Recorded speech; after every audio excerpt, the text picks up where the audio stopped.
It's time to break out the holy grails from my Nike Dunk SB collection, the City Pack, and my second pair of laser-etched Pigeons. These shoes are really rare and really valuable. There are only 202 pairs in the whole world. They were originally unveiled at the White Dunk exhibition in early 2004. So in 2004, Mark Parker, the CEO of Nike, at the time he was just the president of Nike, reached out to 25 Japanese artists, and he said, I want you to take inspiration from our innovation, the Nike Dunk, and I want to see what you come up with.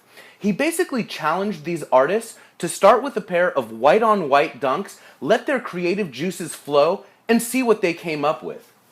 Over here, I have the actual poster from the White Dunk exhibition that was in Tokyo, Japan, where these shoes were on display.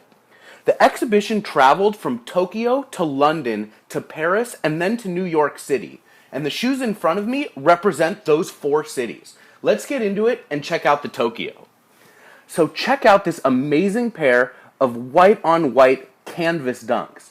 This shoe is supposed to be a blank canvas for artists to customize with their own creative juices. The reason why the shoe is made out of canvas is because it's exactly that, a blank canvas.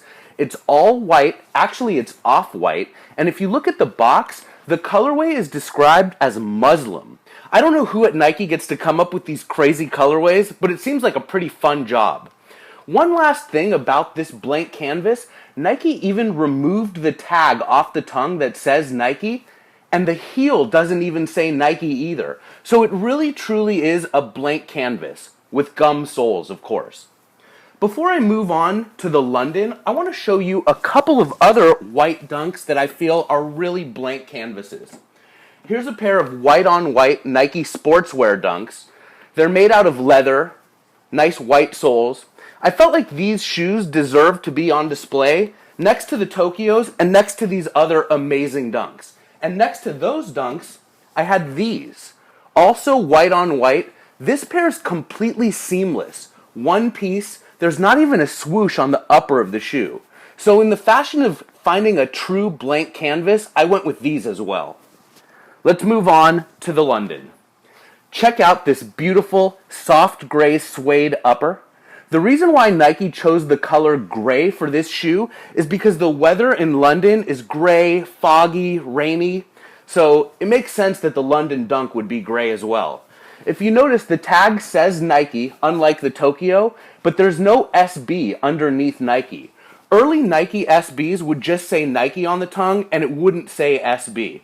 And the last cool thing about this shoe is this squiggly blue sort of stitching at the back. And it represents the River Thames, which flows through London. Let's have a look at the next pair. Whew! These are beautiful. The Parises. So this shoe is actually made up of a work of art from a famous French painter named Bernard Buffet. Each shoe is unique, one of one, because they actually took the work of art, cut it up, and made them into the uppers of these shoes. The Paris is the most valuable of all of these shoes. It's worth about $5,000, especially in size 11, and all of these shoes are in a size 11. Let's have another look at this beautiful shoe. Wow. So one last thing to note about this incredible pair is that it's the only shoe from the City Pack that doesn't feature extra laces. Most Dunk SBs feature extra laces in a little Nike bag. You'll see the Tokyos have them, the Londons have them, the NYC Pigeons have them, the second pair of NYC Pigeons have them. But for whatever reason, they're not included with the Parises. I've heard rumors that these shoes were rushed to production and that it took a lot of time for them to actually cut up the canvas and make the uppers of these shoes, and that's why they didn't include the extra laces. I think they could have had a red pair of laces to match the swoosh. Let's move on to the last pair from the City Pack, the New York City Pigeons. These shoes were designed by Jeff Staple. They sold out immediately. They actually caused riots, and you can go on YouTube and search for Nike Dunk Pigeon, and you can see footage of those riots. You'll see a pigeon is stitched onto the back heel of the shoe. The pigeon is supposed to represent New Yorkers. Of course, when you go to New York, there are pigeons everywhere, But it's beyond that. Jeff Staples said that the Pigeon is representative of New Yorkers. They won't take crap from anyone, they're not scared, they don't back down, they just hold their ground. Let's have a look at the last pair of Pigeons, and these are really rare. Check these out. So the thing that makes this pair special is that it's laser etched on the heel. It says number 2 of 30. 02 of 30.